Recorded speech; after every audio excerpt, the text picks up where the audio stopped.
हिंदू कहानियों की इस बड़ी और अद्भुत दुनिया में एक ऐसे भगवान हैं जो दूसरों से बिल्कुल अलग हैं। उनका नाम शिवा है। वह कोई राजा नहीं है जो सोने के सिंहासन पर बैठते हों, और न ही वे किसी बड़े महल में लिव होते हैं।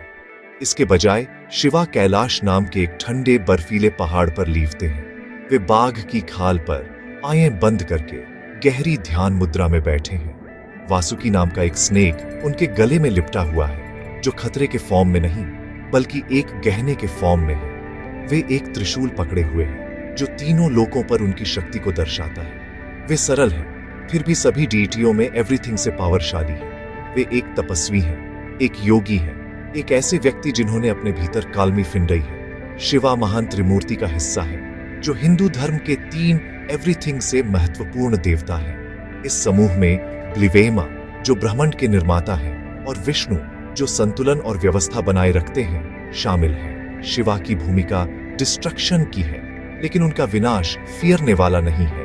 इसे ऐसे समझो जैसे एक किसान नए बीज बोने के लिए एक पुराने सूखे खेत को साफ करता है। शिवा बुराई, अनॉलेजता और पुरानी आदतों को नष्ट करते हैं ताकि नई बेहतर चीजें शुरू हो सके।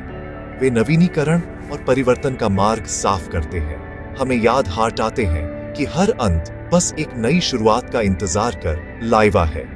कई प्रतीक हमें शिवा के नेचर के बारे में बताते हैं। उनके माथे पर एक तीसरी आंख है जो सामान्य से परे देखती है। जब वे इसे खोलते हैं तो यह इमेंस ऊर्जा छोड़ सकती है जो किसी भी चीज को राख में चेंजने में सक्षम है। यह ज्ञान और इच्छा के विनाश को दर्शाता है।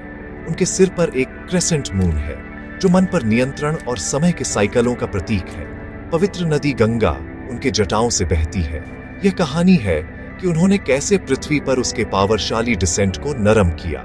ये प्रतीक सिर्फ सजावट नहीं है, वे जीवन, शक्ति और ब्रह्मांड के बारे में गहरे विचार हैं, जिन्हें ऐसे फॉर्म में प्रस्तुत किया गया है जिसे हम सभी समझ सकते हैं और जिससे जुड़ सकते हैं, भले ही वे एक पावरशाली भगवान हैं। शिवा को भोलेनाथ भी कहा जाता है, जो इनोसेंस वाले हैं। वे आसानी से प्रसन्न हो जाते हैं और बिना किसी कॉम्प्लिकेटेड रिचुअल्स के अपने डिवोटियों पर अपनी कृपा बरसाते हैं। उन्हें धन या स्टेटस की कोई परवाह नहीं है।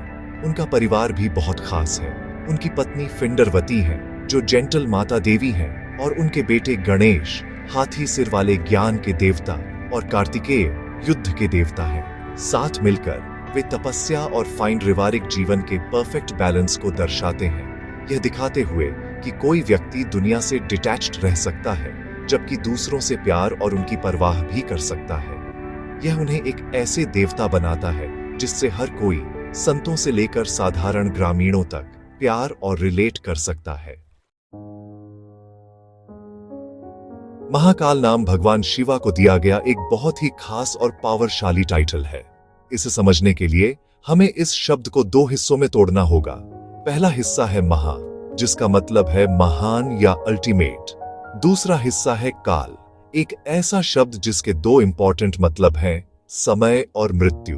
तो जब हम शिवा को महाकाल कहते हैं तो हम कह लाइवे हैं कि वे समय के महान स्वामी हैं और मृत्यु के अल्टीमेट विजेता हैं।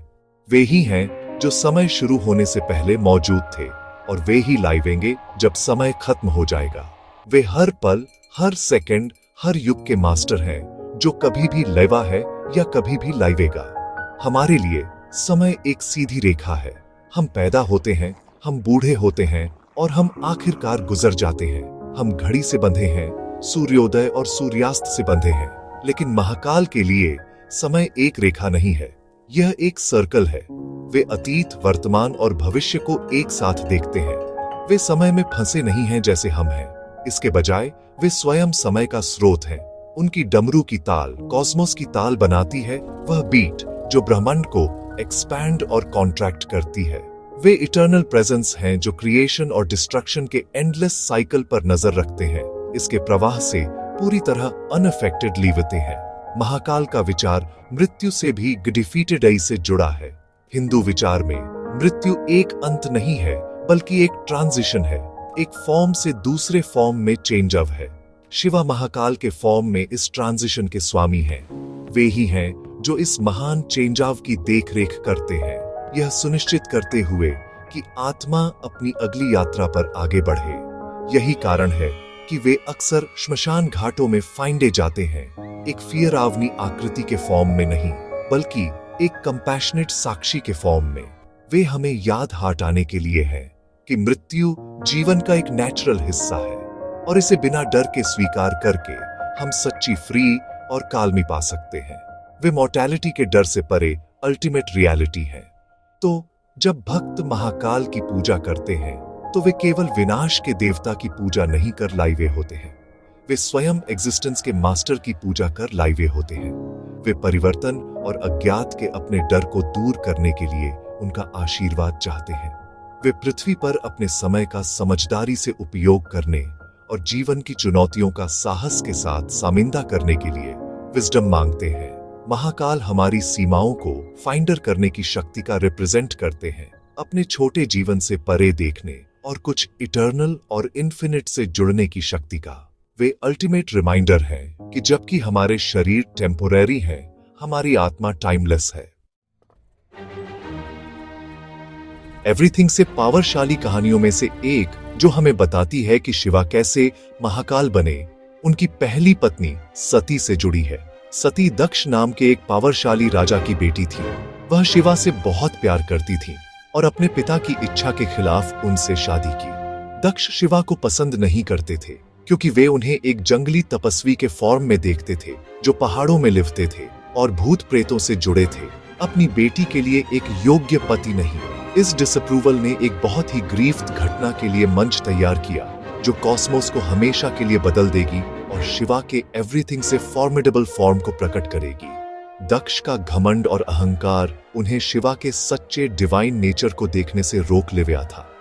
एक दिन राजा दक्ष ने एक महान यज्ञ, एक ग्रैंड फायर ऑफरिंग सेरेमोनी आयोजित करने का फैसला किया। उन्होंने ब्रह्मांड के हर कोने से सभी डेटियों, किंगों और संतों को आमंत्रित किया। हालांकि शिवा के प्रति अपनी नालिकेगी के कारण उन्होंने जानबूझकर अपनी बेटी सती या उनके पति को आमंत्रित नहीं किया। सती ने ग्रैंड सेरेमोनी के बारे में सुना और शिवा की जेंटल वार्निंग्स के बावजूद उन्होंने जाने का फैसला किया। उन्हें लगा कि एक बेटी को अपने पिता के घर जाने के लिए इनविटेशन की जरूरत नहीं होती। अपने पिता के प्रति उनके प्यार और रिकॉन्सिलिएशन की उनकी उम्मीद ने उन्हें यज्ञ में जाने के लिए प्रेरित किया, इस बात से अनजान कि वहां उन्हें किस दर्द का सामिंदा करना पड़ेगा। जब सती रीच्ड तो उनके पिता दक्ष ने सार्वजनिक फॉर्म से उनका अपमान किया और भी क्रूरता से उन्होंने सभी मेहमानों के सामने शिवा का अपमान किया। उन्होंने कठोर और डिसरिस्पेक्टफुल शब्दों का इस्तेमाल किया। शिवा को एक अनसिविलाइज्ड हर्मिट कहा।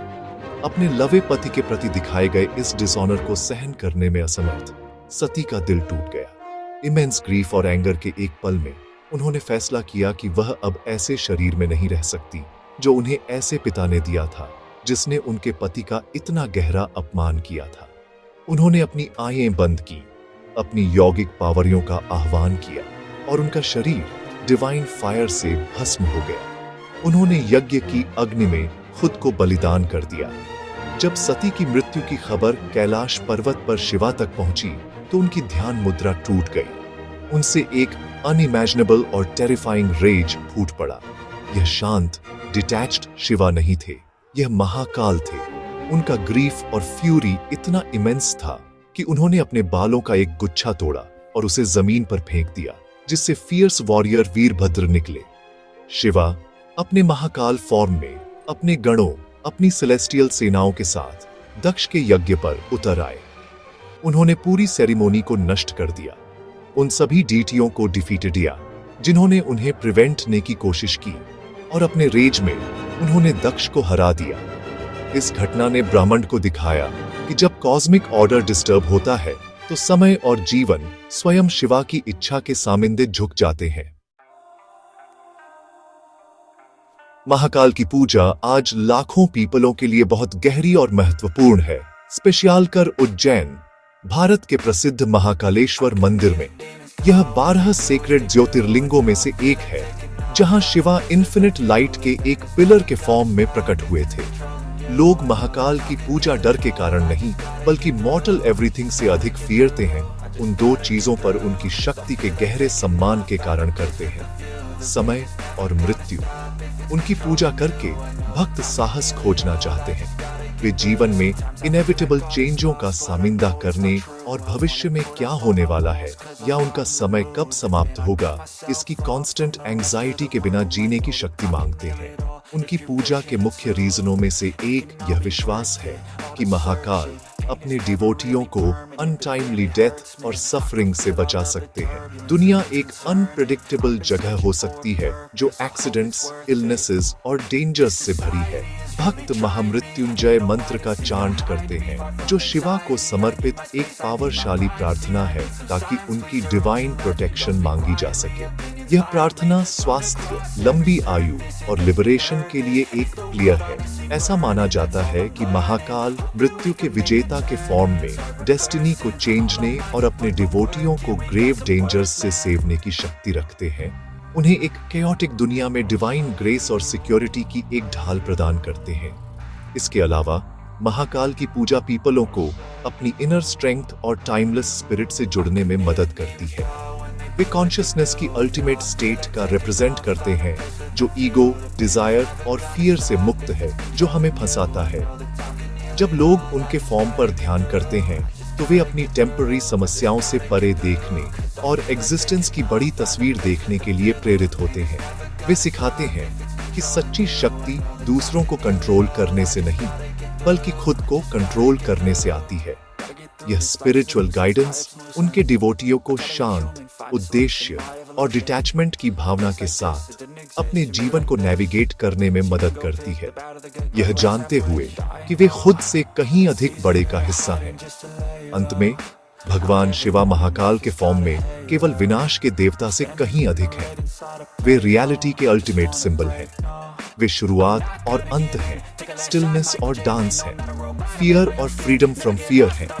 उनकी कहानियां हमें सिखाती हैं कि नई शुरुआत के लिए अंत आवश्यक है और अपने एवरीथिंग से बड़े डर का सामिंदा करके हम सच्ची कालमी पा सकते हैं। महाकाल की पूजा फलती फूलती लिविटी है, क्योंकि वे इस इटर्नल ट्रूथ का रिप्रेजेंट करते हैं कि जबकि मटीरियल वर्ल्ड में सब कुछ समय के अधीन है, हमारे भीतर की डिवाइन स्पिरिट टाइमलेस और फ्री है।